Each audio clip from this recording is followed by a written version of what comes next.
What is going on, you guys? Hope that you're doing well wherever you are and staying safe. And welcome back to my channel. If you're new here, my name is Richard, and every week I make videos about men's fashion, streetwear, and sneakers. Now in today's video, we're going to be talking about one of the hottest sneakers of late, and that is the New Balance 327. And the ones I have are the Casablanca collaboration. Now, even though I'm using the collaboration version, this video will hopefully also work for those who are looking for information about the general release 327s because they are so similar. And I will be pointing out the differences between this collaboration and the general release ones throughout the video. Also, if you guys want to hear about the whole ordeal I had to go through to get these sneakers, make sure you watch this video over here. Now, for this video, I originally was going to do an unboxing, but I figured it's not much of a point because so many people have already done it. So I decided today that I was going to do a how to style for this sneaker because I think it's a really versatile sneaker, and I just wanted to showcase that versatility. But before we get into that, I want to talk about some of the design elements of this sneaker because I think it's so beautiful and there are some really nice inspirations behind the shoe. But if you don't really care about that, you can skip to this timestamp. Now let's get into it. So quick disclaimer before I start talking about the design elements. All the information I got here was from the promotion video put up by New Balance about the sneaker. I'll link it here, and I highly encourage you guys to watch it after this video because I think that the way they put it together was quite nice. So I briefly touched on this in my previous video, but this sneaker is inspired by several of New Balance's models from the 70s. So if you look at the sneaker, the most striking thing about it is the oversized N logo on the lateral side of the sneaker. Now this element of the 327 is actually inspired by the New Balance 320, which originally released in 1976. Obviously, the N logo on the 327 is bigger than that of the 320, but I think this is a homage to the fact that the 320 was the first New Balance shoe to use the N logo on its side. Now, another noticeable design aspect about the sneaker would be the studded outsole. Now, the studded outsole was actually inspired by the New Balance 355, which originally released in 1977. The reason why the 355 used this studded outsole was because it was meant to be a trail running sneaker, so give people better grip. Now for the main difference between the Casablanca 327 and the general release 327. On the Casablanca 327, most of the upper is leather, so you can see some white perforated leather here, as well as white leather used for the N logo. However, on the general release 327s, this white perforated leather is actually replaced by a nylon upper. And the N logo is also a nylon upper, and I think it's either printed on or put on like a fused overlay similar to what Nike does. I'm not too sure about that. But the use of the nylon upper on the general release 327 is actually inspired by the New Balance Super Comp, which is another sneaker that came out in 1977.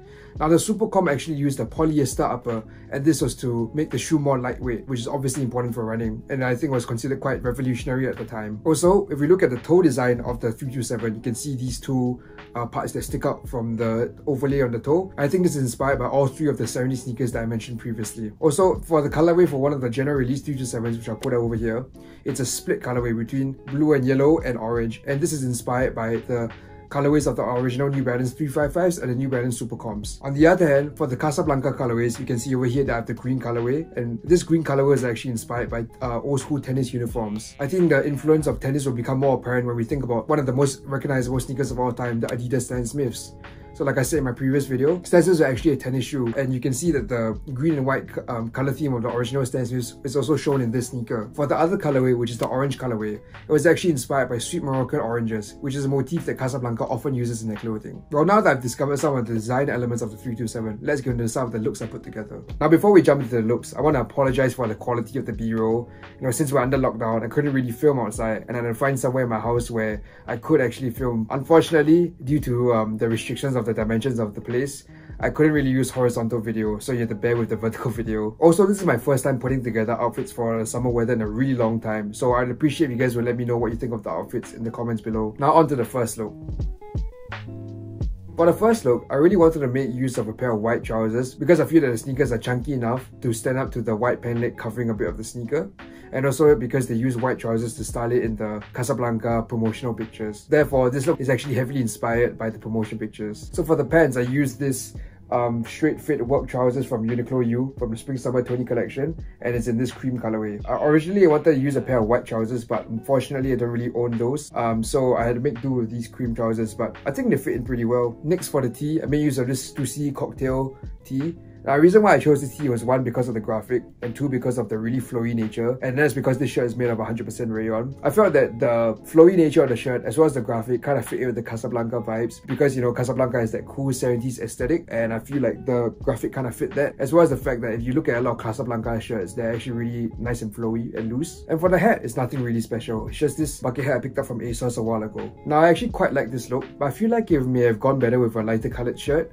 but unfortunately don't have any light colored shirt that will fit the bill for this aesthetic. Now for the GR alternatives, I feel like this look would have gone pretty well with the grey colorway or the black colorway of the GR327s. However, for the split colorway, I think it wouldn't have worked well at all. For the split colorway, I actually would have used a completely different outfit. Maybe I would have paired it with a pair of straight fit sweatpants as well as a vintage tee.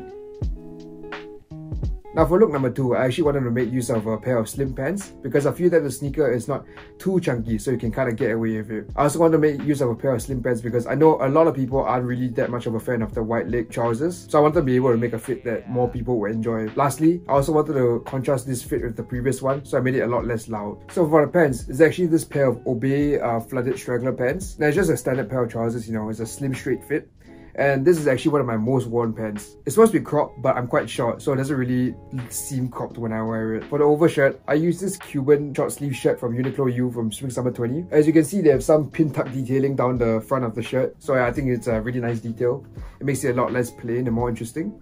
And also, this shirt fits really boxy and loose, and I think that's good because you don't really want clothes to fit you too tightly during the summer. For the t-shirt I'm wearing underneath, I'm actually wearing this Uniqlo U Aerism oversized tee, and there's no particular reason why I chose it. It was just the only plain white tee I had on hand. And lastly, for the bag, it's from this Korean company called AS Clo, and it's the cartridge bag. It's actually a fake leather, but it's still really nice. Now, if I were to change something, I probably would have swapped out the oversized tee for a singlet or a vest or wife beater, whatever you guys call it, because I think I would have preferred for the neckline to be a little bit lower.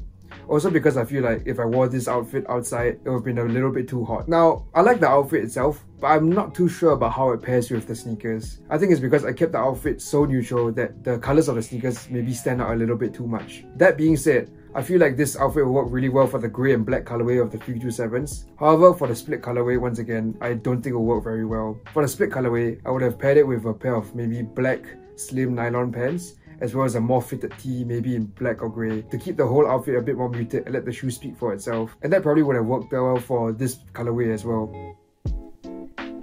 Now for the third look, I kind of thought about it for a while, and I thought that, you know, New Balance is always associated as being a company that makes dad shoes. So this look is kind of inspired by what I think a typical suburban 90s dad would look like. So for the pants, I have this pair of Obey Carpenter jeans, and I actually chose it because of the wash of the jeans. It's a nice light wash, as well as the fit. It fits pretty oversized, and I imagine this is similar to what suburban dads in the 90s would have worn. For the top, it's the same top as just now, the oversized Aerism tee. Now originally I actually wanted to tuck the shirt in to really fit in with the 90s dad vibe, but as you can see here, bad idea. For the cap, it's just the same cap you always see in my videos, which is a Noah 6-panel cap. So the reason why I chose this was because I remember 2 or 3 years ago, people kept calling these dad caps, so I guess it kind of fit the bill. And for the last element, which is this tote bag from Have a Good Time. Now I don't really know if suburban dads carried tote bags in the 90s, but I just thought that this really tied the outfit well together, so I put it in anyways. So if I were to change anything about the outfit, I think I would have preferred to wear a white vintage tee with a faded graphic in front, just to really keep with the 90s vibe. But unfortunately, most of my vintage tees are in black, so it didn't really fit the bill here. Now with regards to the GR327s, I actually feel that this outfit would have paired really well with all of the colorways because of how neutral this outfit is.